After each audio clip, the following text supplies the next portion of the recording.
नमस्कार. आपण पाहत आहात जनसेवा न्यूज. मुख्य संपादक गणेश यमजलवाड.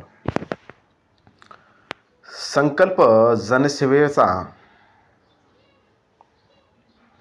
जे की महाराष्ट्रामध्ये नांदेड जिल्ह्यात किनवट तालुक्यातील माननीय डॉक्टर अशोक सूर्यवंशी यांची जी संकल्पना आणि संकल्प जो आहे तो आपल्या पॉम्पलेट किंवा आपल्या बुकामधून त्यांनी आपली भावना व्यक्त केली, जे की जर किनवट तालुक्याचा भावी आमदार मी झालो तर जे संकल्प आहे, जे घेतलेले निर्णय आहेत, ते निर्णय खरोखरच जनतेच्या हितासाठी आणि जनतेच्या सेवेसाठी ते मी करणार. यासाठी त्यांनी आपल्या एका पत्रिकेमधून त्यांनी आपले जे विचार धोरण जे आहे ते त्यांनी मांडले आणि हे विचार धोरण हे आमच्यापर्यंत पोहोचण्याचं कार्य जे की इस्लापूरचे अजीज टेलर हे खरोखरच एक विचारशील मानव असल्यामुळं आणि तत्त्वज्ञानी काबा असल्यामुळं त्यांनी ती संकल्पना जी की अशोक सूर्यवंशी यांनी जी पत्रिका आहे ती माझ्या हातात देऊन त्यांनी बातमी लावण्याचा माझ्यासमोर प्रस्ताव सादर केला आणि ते प्रस्ताव खरोखरच मी स्वीकार करून ही बातमी लावण्यामध्ये एक आनंद व्यक्त करत आहे. ती समोरप्रमाणे जे की या जनसेवेचा संकल्प यामध्ये अशोकराव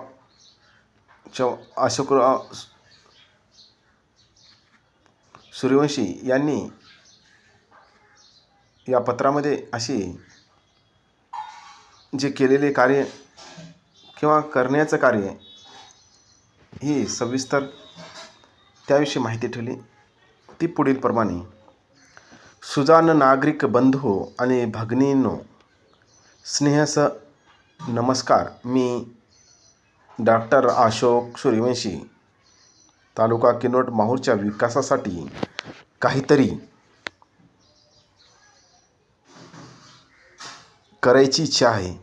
या उद्देशाने दर्जेदार शिक्षण आणि मुबलक व्यवसाय मिळावा यासाठी सतत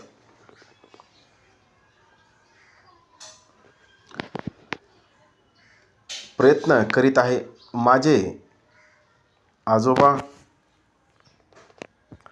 डॉक्टर लक्ष्मण सूर्या यांनी किनवट हा आदिलाबादचा भाग असताना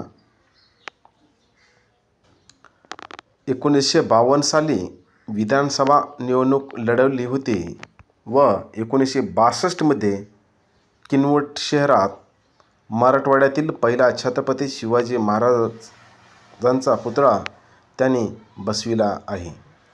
शिवाजी महाराजांप्रमाणे रयतेचे राज्य आणण्याचा त्यांचा मानस होता. हाच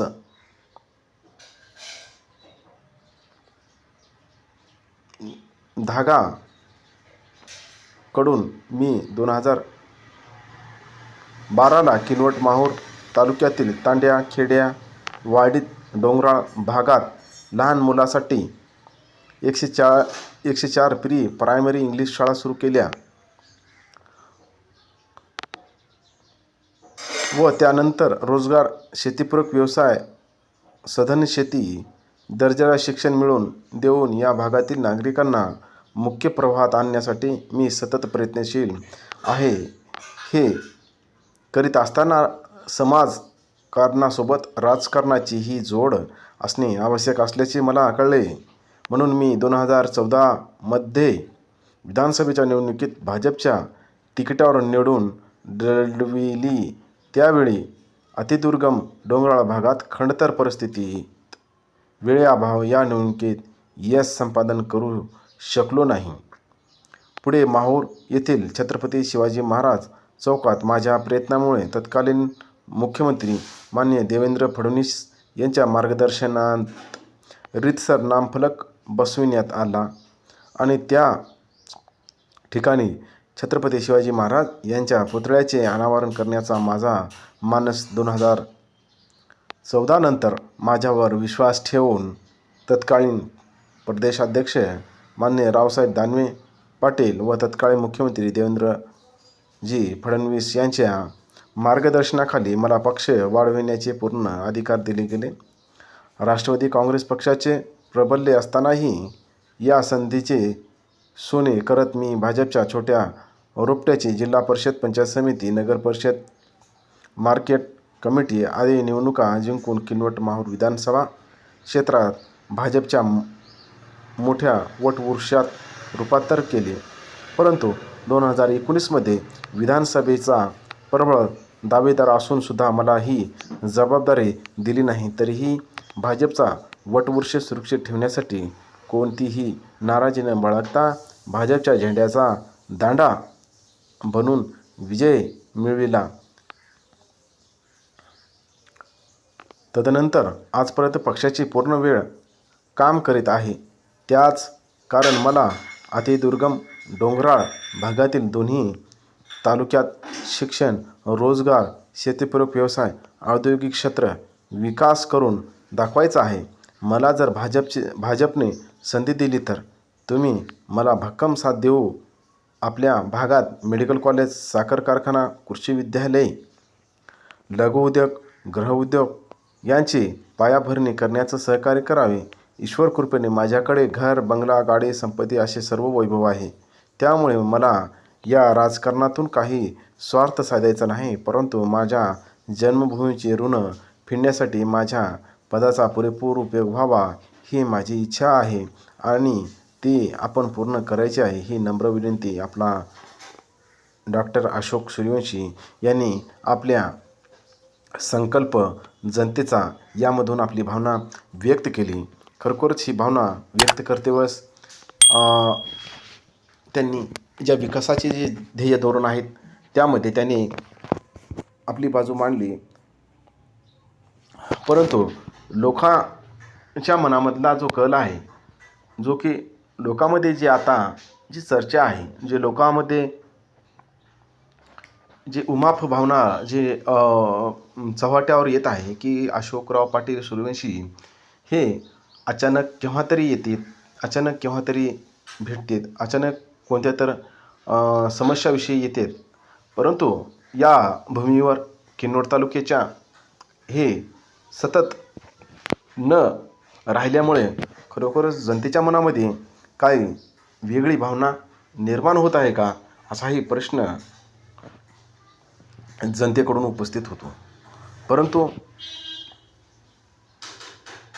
ज्या विकासाच्या ज्या संधी, जे स्वप्न, या संकल्प जनतेचा यामध्ये दर्शवलेली आहे ती योग्यच आहे. परंतु ते प्रत्यक्षात हे केव्हा येणार याहीसाठी जनतेला भावी आमदार श्री अशोक सूर्यवंशी यांना जर निवडून दिल्या तरच ही संकल्पना, ही संकल्पयात्रा, ही निर्णय, या ज्या योजना आहेत या तेव्हाच अंमलात येणार असंही या संकल्प यात्रेमधून सांगायचं आहे. त्यामुळे भावी आमदार म्हणून आपण जनतेनं कोणाला निवडून देणार याहीकडे सर्व जनतेचं लक्ष लागलेलं आहे. आपण पाहत राहा जनसेवा न्यूज. लाईक करा, सबस्क्राईब करा. जय भीम, वंदे मातरम, जय हिंद, धन्यवाद.